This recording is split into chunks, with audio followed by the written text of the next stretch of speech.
दोस्तों, ये कहानी एक ऐसी बॉक्स की है जो कि दूसरी दुनिया से टाइम पोर्टल के जरिए ट्रैवल करके आता है।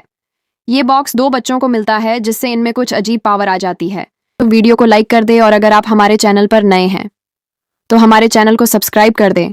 तो मूवी के स्टार्ट में हम एक लड़की को देखते हैं जिसका नाम लीना होता है। लीना कुछ छोटे बच्चों को कोई कहानी सुना रही होती है। वो बताती है कि काफी टाइम पहले की बात है कि जमीन की हालत बहुत खराब होती जा रही थी। इस पर बहुत अजीब हादसात हो रहे थे और ऐसा लग रहा था जैसे अब दुनिया खत्म हो जाएगी। इसीलिए एक साइंसदान इस दुनिया को बचाने की कोशिश में लगा हुआ था। ये साइंसदान कोई हर चीज बना रहा था और काफी कोशिश के बाद भी वो चीज नहीं बन रही थी, लेकिन एक दिन वो कामयाब हो जाता है। फिर एक ड्रीम पोर्टल ओपन होता है और एक डिवाइस इसके अंदर चली जाती है। फिर एक दूसरे सीन में हम एक स्कूल को देखते हैं जहां पर एग्जाम्स हो रहे होते हैं। फिर हम एक आदमी को देखते हैं जिसका नाम डेविड होता है, जो फोन पर अपनी वाइफ से बात कर रहा होता है और इसे कह रहा होता है कि आज इसे आने में जरा देर हो जाएगी क्योंकि आज इसे ऑफिस में कुछ जरूरी काम है। फिर जब डेविड घर आता है तो ज्यादा लेट आने की वजह से इसकी सारी फैमिली इससे नाराज हो जाती है। इसीलिए डेविड हॉलिडे का प्रोग्राम बनाता है और फिर अगले दिन घूमने के लिए वो अपने फार्म हाउस पर चले जाते हैं जो कि एक खूबसूरत आइलैंड पर होता है। वहां पहुंचकर इनके बच्चे, जिनके नाम नोवा और एमा होते हैं, वो खेलने और एंजॉय करने लगते हैं। तभी समंदर के अंदर से एक अजीब सा बॉक्स इनके पास आता है।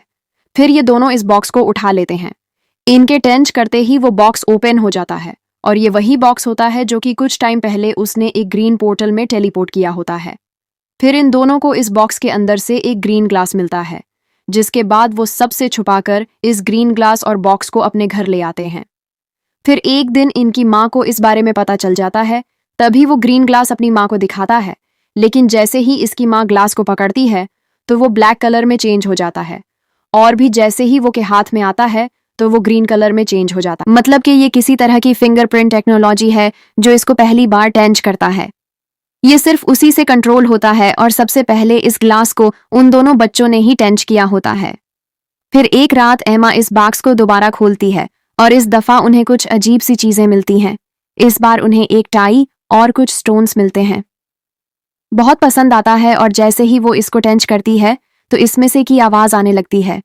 फिर ये दोनों बॉक्स में से निकले एक स्टोन को जब घुमाते हैं तो वो घूमते घूमते हवा में उड़ने लगता है, जिससे पर्पल कलर का एक पोर्टल ओपन हो जाता है। लेकिन इन दोनों को इसके बारे में कुछ भी पता नहीं होता। फिर एम्मा अपना हाथ इसके अंदर डालती है तो नोवा को लगता है कि ऐसा करने से कुछ गलत हो सकता है, इसीलिए वो जल्दी से एम्मा का हाथ वहां निकाल देता है। फिर दूसरी तरफ हम इन दोनों के टीचर को देखते हैं जो एक हॉव के बारे में अपनी वाइफ से बात कर रहे होते हैं और ये बताते हैं कि मैं ये हॉव बार बार देखता हूँ और ये तब से हो रहा होता है जब से मैं अपने से आया हूँ। फिर ये फैमिली दोबारा एक बीच पर जाती है, लेकिन ये वो वाला आइलैंड नहीं होता जिस पर ये लास्ट टाइम गए थे। फिर और यहाँ पर खेलने लगते हैं। तभी वो को वहां पर मौजूद एक शेल उठाने का कहता है तो इसे उठाकर को दे देती है। फिर नोवा इस शाल को अपने कान के साथ लगाकर देखता है, जिससे इसके कान की पावर काफी ज्यादा बढ़ जाती है। लेकिन ये पावर तभी काम करेगी जब नोवा हूद चाहेगा। फिर इस पावर की मदद से ये बहुत छोटी छोटी आवाजों को भी सुन लेता है, यहाँ तक कि ये छोटे जानवरों की आवाज को भी सुन सकता है। फिर एक रात एमा अपनी माँ से पूछती है कि क्या इस दुनिया के अलावा भी कोई और जगह है जहां पर हमारे जैसे इंसान रहते हैं। तो इसकी माँ बताती है कि इस बारे में तो मुझे नहीं पता, क्योंकि इंसानों के लिए ये सबसे बड़ा सवाल है। इसके बारे में कुछ भी पता नहीं चल सका।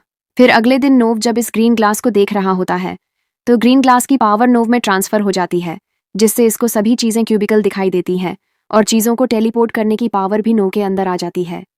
फिर वो इस पावर को एक कैन पर यूज करता है और इस कैन को टेलीपोर्ट करता है।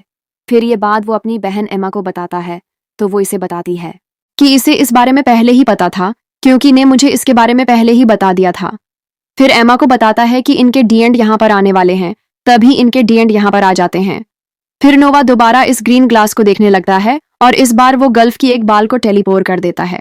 फिर अगले दिन स्कूल में वो एक अजब तरह की क्यूबिकल ड्राइंग बनाता है और इसे वहीं पर छोड़कर वो घाट चला जाता है। तभी जब इसके टीचर इस ड्राइंग को देखते हैं तो उन्हें अपना याद आ जाता है।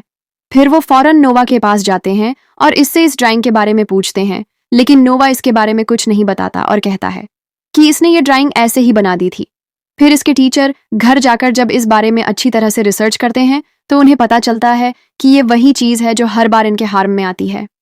फिर अगले दिन नोव अपने साइंस के प्रोजेक्ट के लिए सबको मकड़ियों के बारे में बताता है और इसमें वो सबको कुछ ऐसी एक्स्ट्रा ऑर्डिनरी बातें बताता है जिसे सुनकर सब हैरान रह जाते हैं। ये सब देखकर नोव के टीचर इसके से कहते हैं कि आपका बच्चा एक्स्ट्रा ऑर्डिनरी है और इसका आईक्यू लेवल भी आम बच्चों की निस्बत बहुत ज़्यादा है। फिर रात को नोव इस ग्रीन ग्लास को एक दूसरी चीज़ के साथ जोड़ता है जो कि इसी बॉक्स के अंदर से निकली होती है। तभी ऐसा करने से वो चीज़ एक स्पेसशिप में चेंज हो जाती है जिससे इसमें इतनी पावर बनती है कि पूरे शहर की लाइट्स बंद हो जाती है। फिर इसी बात की इन्वेस्टिगेशन करने के लिए एक को रखा जाता है जिसका नाम नील होता है।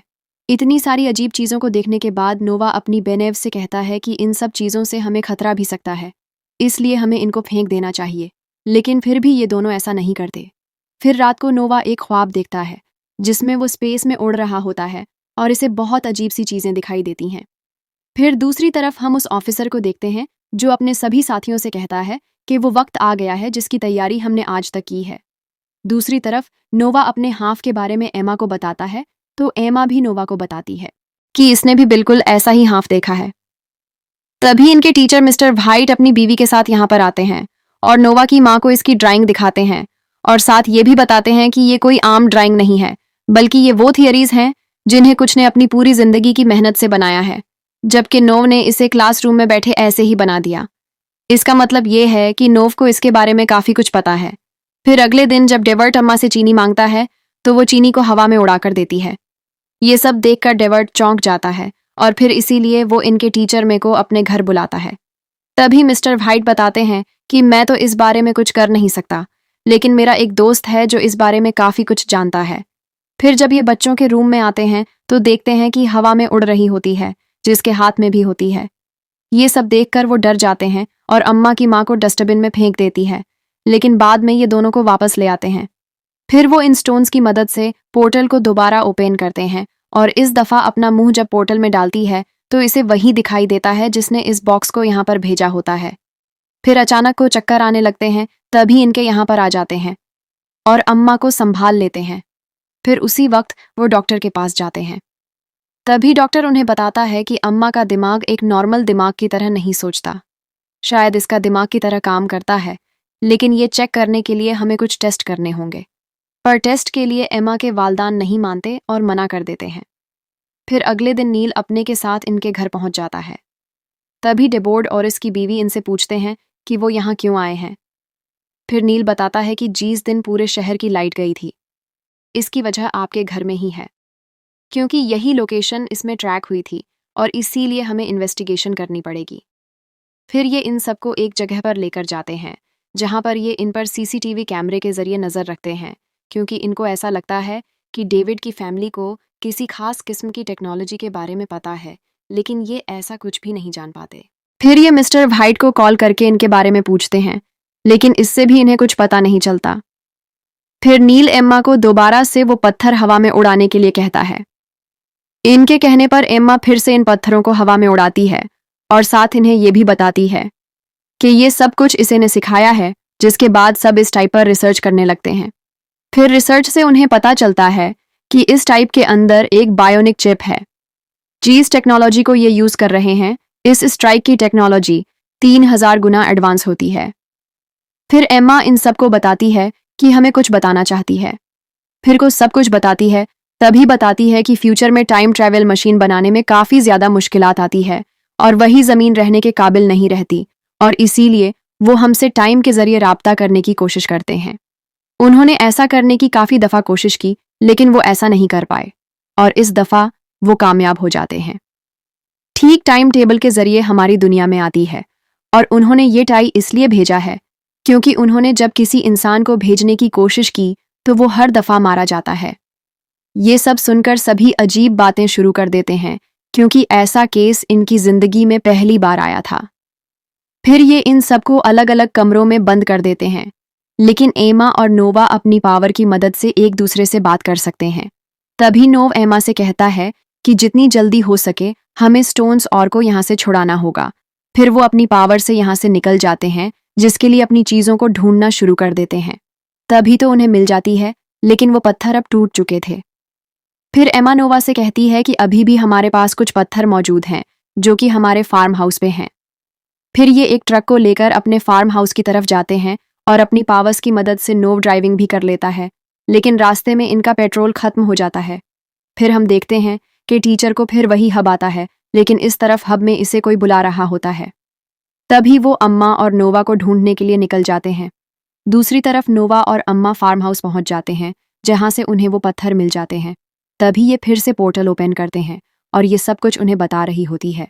फिर नोव इस स्पेसशिप को लाता है और अम्मा को इस पोर्टल के अंदर डाल देती है। तभी जब टेलीपोर्ट होने लगती है तो अम्मा का हाथ इसमें फंस जाता है। इस वक्त इनके पेरेंट्स भी वहां पर पहुंच जाते हैं। फिर नोव को स्पेसशिप अपने डीएंड को देखकर अपनी बहन को बचाने चला जाता है और वो अपनी बहन अम्मा को बचा लेता है। फिर अपनी जगह यानी उस साइंटिस्ट के पास पहुंच जाती है जहां से इसने इसे भेजा होता है। उसने इस ट्राई के अलावा और भी बहुत से टाइज भेजे होते हैं, लेकिन सिर्फ यही टाई वापस आता है, जिससे उसे पता चलता है कि ठीक हमारी तरह के लोग और भी कहीं रहते हैं। फिर हम उसी लड़की को देखते हैं जिसे हमने मूवी के शुरू में देखा था, जो सबको बताती है कि ईमा यहाँ पर हम सबकी माँ है, और फिर यहीं इस मूवी का दी एंड हो जाता है।